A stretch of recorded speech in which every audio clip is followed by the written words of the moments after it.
नमो बुद्धाय मित्रांनो, आपल्या सर्वांचे आपल्या मनपसंत चॅनल मनशांतीवर स्वागत आहे.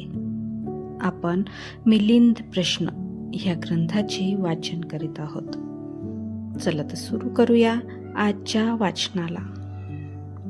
उपभाग 6. शिवी राजांनी केलेले डोळ्यांचे दान. भंते नागसेन, आपल्या लोकांचे म्हणणे आहे की याचकाने डोळ्यांची याचना केली असता शिवी राजाने आपले डोळेही दानात देऊन टाकले. अशा प्रकारे तो आंधळा झाला, परंतु त्याच्या दिव्य प्रभावाने पुन्हा त्याला डोळ्यांचा लाभ झाला. असे कथन पटण्यासारखे नाही. उलट असे विधान करणाराच बुचकाळ्यात पडू शकतो. हे विधान एकदम खोटे वाटते, कारण सूतामध्ये म्हटले आहे की संपूर्णतः हेतू नष्ट झाला आणि कोणत्याही प्रकारे हेतू किंवा कारण शिल्लक राहत नाही. अशा स्थितीत महापुरुषांची दिव्य दृष्टी उत्पन्न होऊ शकत नाही. भंते, शिवी राजाने जर आपले डोळे खरोखरच दिले असतील तर त्याच्या दिव्य प्रभावाने त्याचे डोळे पुन्हा परत मिळाले. हे विधान खोटे ठरते आणि खरोखरच त्याच्या दिव्य प्रभावाने त्यांना दिव्य दृष्टी लाभली होती हे विधान खरे मानले तर त्यांनी याचकास आपल्या डोळ्यांचे दान केले असे म्हणणे चुकीचे ठरते. भंते, या कोड्याची गाठ साधारण गाठीपेक्षाही घट्ट बसली आहे, तीरापेक्षाही अधिक तीक्ष्ण आहे आणि घनदाट गहन आहे. असे हे कोडे मी आपणास विचारित आहे. तेव्हा हेही कोडे उकलून द्यावे, जेणेकरून धर्मविरोधकांची तोंडे बंद होतील. महाराज, याचकाला शिवी राजाने आपले डोळे दान केले होते, यात सुद्धा शंका बाळगण्याचे काही कारण नाही. तसेच त्याच्या सदाचारणाच्या प्रभावाने त्याला पुन्हा दिव्य दृष्टी प्राप्त झाली होती, यात सुद्धा शंका घेण्याचे काही कारण नाही. पण ते पूर्णतः कारण हेतू नष्ट झाले असता आणि आता थोडे सुद्धा कारण किंवा प्रत्यय राहिले नसता दिव्य चक्षु कसे काय उत्पन्न होऊ शकतील? नाही महाराज, कारणाशिवाय कधी उत्पन्न होणार नाही. भंते, तेव्हा सर्वतः कारण नष्ट झाले आणि आता थोडे सुद्धा कारण किंवा प्रत्येक राहिले नाही, तर मग राजास पुन्हा डोळ्यांचा लाभ कसा काय झाला? हे तर आता हा प्रश्न आपण समजून सांगावे. महाराज, जगात सत्य नावाची वस्तू असून त्यानुसार सत्य बोलणारे लोक त्यावर विश्वास ठेवून सत्कर्म करतात, असे तुम्ही ऐकले आहे का? होय भंते, जगात सत्य नावाची वस्तू अस्तित्वात आहे. याच सत्याच्या प्रभावाने सत्यवादी लोक वृद्धी वर्षाव सुद्धा करू शकतात, धगधगता अग्नी विझवू शकतात, विषाचा प्रभाव एकदम शांत करू शकतात.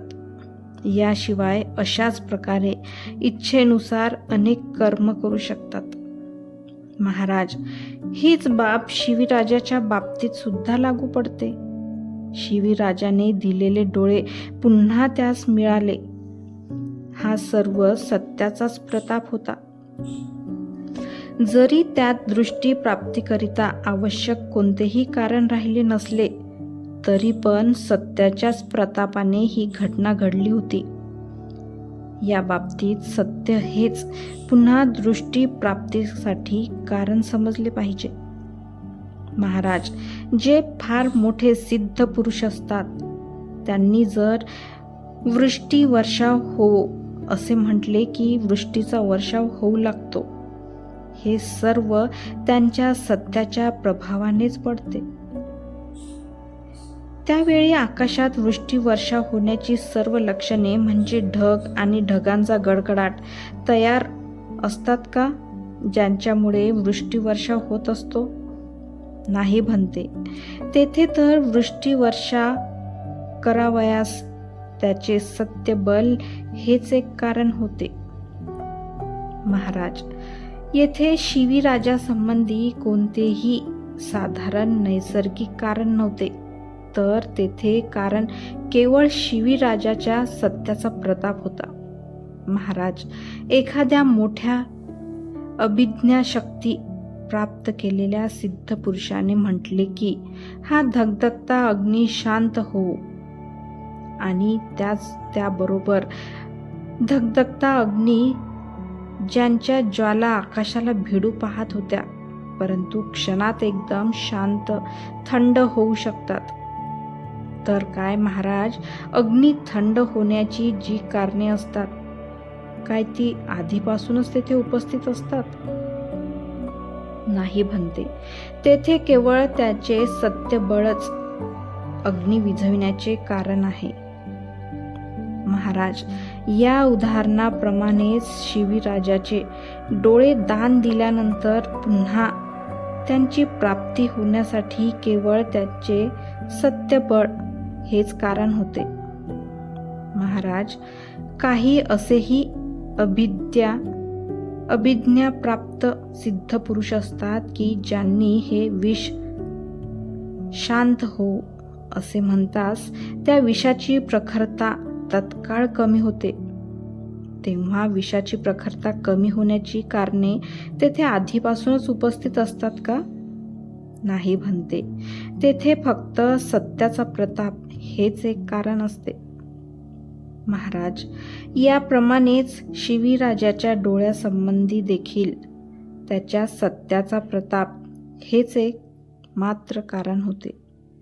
महाराज, 4 आर्य सत्याचे ज्ञान अवगत करण्यामध्ये सुद्धा दुसरे कोणतेही कारण असू शकत नाही, तर प्रत्यक्ष सत्य आचरणानेच त्याचे ज्ञान अवगत होते.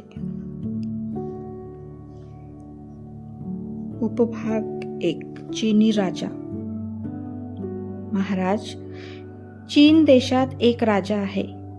जेव्हा त्याला समुद्रात एक भिंत बांधायची असते, तेव्हा तो आधी 4 महिनेपर्यंत एका सत्यव्रताचे पालन करतो. त्यानंतर तो आपल्या रथाला सिंह जोडून समुद्रात 7 मैलपर्यंत फिरावयास जातो. तेव्हा त्याच्या रथापुढे असणाऱ्या समुद्राच्या लाटा आपोआप मागे सरून त्यास रस्ता मोकळा करून देतात, आणि राजाचा रथ पुढे गेल्यानंतर त्या आपल्या पूर्वस्थितीत येतात. महाराज, चीनचा राजा सत्य आचरणाच्या शक्तीनेच हे करू शकतो, अन्यथा देवलोक आणि मनुष्यलोक आपल्या साधारण शक्तीने समुद्रावर भिंत बांधू शकतील का? म्हणते. समुद्र तर सोडाच, परंतु एखाद्या लहानशा तलावावर देखील आपला हुकूम चालू शकत नाही. महाराज, यावरून आपण सत्यक्रियेच्या शक्तीचा अंदाज लावू शकता. सत्याची शक्ती जेथे पोहोचू शकत नाही असे स्थळ जगात कोठेही सापडणार नाही. मित्रांनो, आजचे वाचन आज आपण इथेच थांबवूया. धन्यवाद.